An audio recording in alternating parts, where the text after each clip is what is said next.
Patuloy sa ating mga balita.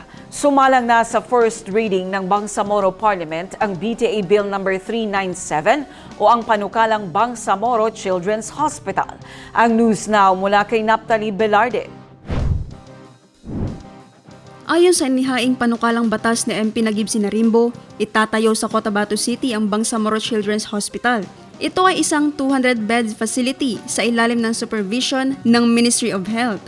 Tinitiyak ng proposed bill na walang batang Bangsamoro ang hindi mabibigyan ng medical attention dahil sa kahirapan o layo ng lugar. Ang proposed hospital ay nakatuon sa pagbibigay ng pediatric, neonatal at nutrition services, gayon din ng immunization programs. Ayon kay MP Sinarimbo, magsisilbi itong isang sanctuary of healing. Magiging training hub din ito para sa mga healthcare workers at medical practitioners sa rehiyon. Ang Ministry of Health ang magbubuo ng plano para sa facilities, staffing at operations ng pagamutan, habang ang pondo para sa construction at maintenance ay manggagaling sa budget ng Bangsamoro Government sa pamamagitan ng ministry. Kapag naisa batas, magiging kauna-unahang government-run pediatric hospital sa BARMM. Naphtali Velarde, iMinds, Philippines.